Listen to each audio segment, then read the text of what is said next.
Right now I'm just going to talk about these boots. I just got these. For what it's worth, when I bought these from Vans, this is the very last pair of 13s they had. And I put my foot in this one, and the bow wouldn't release, and I almost had to cut those cables to get my foot out of it. Finally got my foot out of it, and this thing, one of the cables just all bound up in there. And the Vans only solution was to replace these things completely, and no replacement boots. Well, it's a pretty boot, and I like the colorway, and I had to have them. So anyway, the only reason I'm bringing that up is that I think their customer service was complete bullshit, and coming from a dude that I've been wearing Vans since I was 13, so since 1982, and I remember ordering custom Vans back junior high, and heart's been with them the whole time, and just the way they managed and handled this situation was like, well, you just kind of, either you want a refund or you FO. I'm like, well, fuck, I guess I'll FO. Differences between last year's boot and this year's boot. It's the lace, they're using a heavier lace, which is nice. It's not that silky round lace. In addition, they changed the lace type.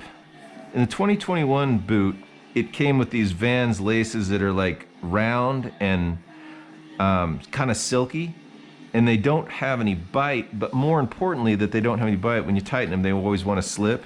But more importantly, when they go through these hoops, the original laces, I've replaced these with these, it's a Hawaiian name lace, but they're a Kevlar non-slip kind of deal. But what happens with these kind of hoops and that original silky, puffy lace that comes in here is they don't slip through. They pack out, like the lace packs out, and then when you're going to tighten it, it doesn't actually slide through the loop. It holds up because of the thickness of it. Yeah, they're silky on the outside, but the puffy overcomes the silky when it goes through the loop. So anyway, get yourself a pair of laces if you've got the early ones with the big silky fat laces, because they suck balls.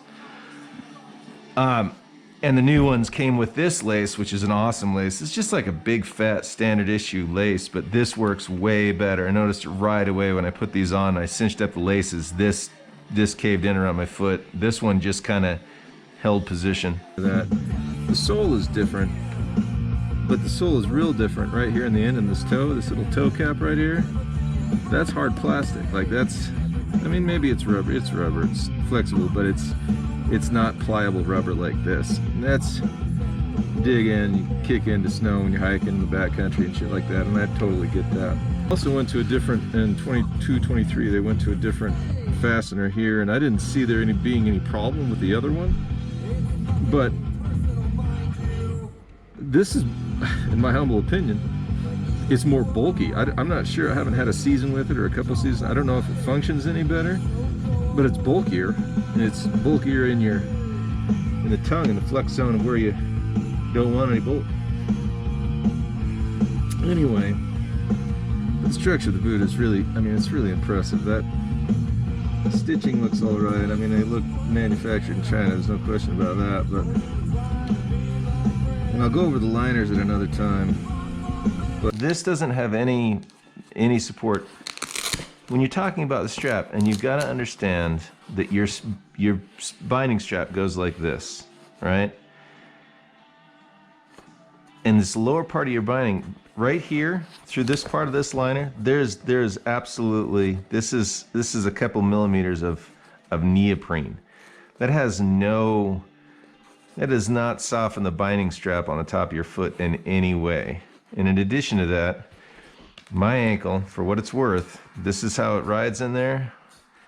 These seams, this one and this one, and I'll show this in a different thing when I'm putting these boots on, they end up right there, riding right on this part of your bone right here. And it is not a little bit uncomfortable.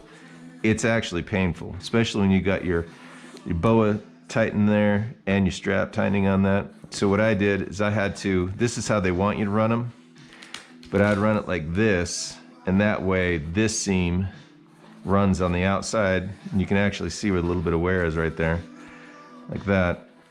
Takes that seam off of your ankle. And that's how I've been running them. And this is the way they want to have you in there. It's like this. They have Velcro on both sides. But if you do that, at least my skinny ankle, it ends up right on that seam.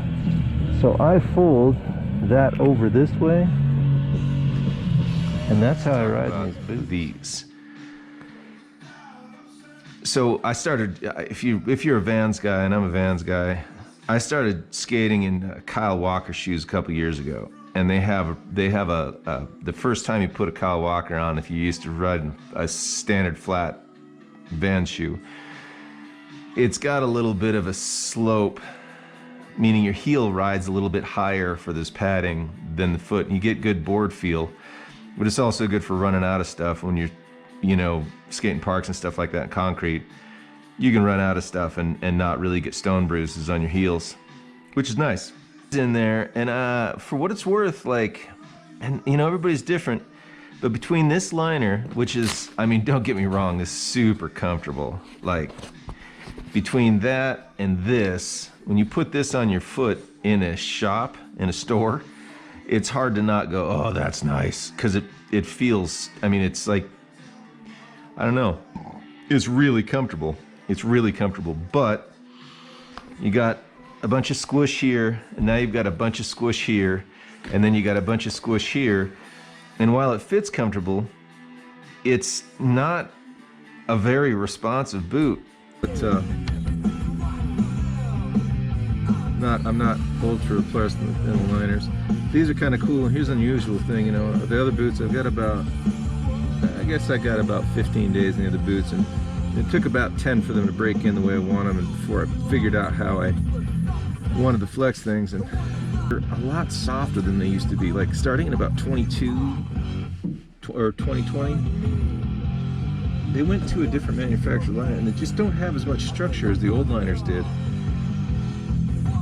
And what that does is, like, the boot is, I mean, it's got rigidness, and it's got material that's stiff that you can secure in the spine, but this stuff on the side is, you know, it's not that stiff, and this liner material is just gooey. There's barely anything there. So they suggest this boot is like a 6 to a 9, depending on how you set it up and using these guys or not. And my humble opinion, as stiff as you can make this boot, might be a 7 compared to other boots. It's just not brand new boot, wrapped everything up, both of those things in there, the whole deal. Like, it still doesn't have that, like some of the other boot manufacturers. You want to, like, a stiff binding, a stiff boot, big jumps and hard shit. This doesn't really do that. I'm actually looking into Intuition liner for this, a Pro Wrap liner, to add more structure to the inside of the boot. I'm just trying to sum up my thoughts about the boots. That's what I gotta say about it. The shells of them are spectacular. There's a lot of shit going on there. You know, laces, boa, power strap. You know, the little panty thing that goes over the laces.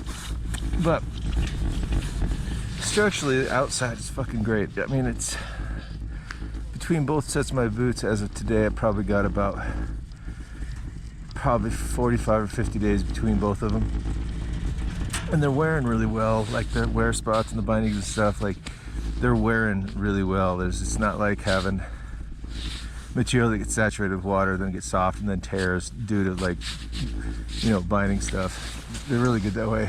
I can't, unfortunately, I haven't got anything good to say about the liners. Like I said earlier in the video, you know, 1920 I think was the year they went to a different liner, and the V1, V2, and V3 liners. Those liners are comfortable, but they're just not snowboarding liners. I think van's goal is to get all the structure and all the support out of the boot from the shell, and then just try to make the most comfortable liner possible. But even in that argument, when your liner isn't responsive, it's too soft, trying to find what tight is and what feedback and what input you're putting in and out of the snow, I just think the liners are a fail. Shells are fucking dynamite. I'm super stoked on them, and in the following video I'll share with everybody what I had to do with these shells, because the shells themselves are that big rubber toe box there.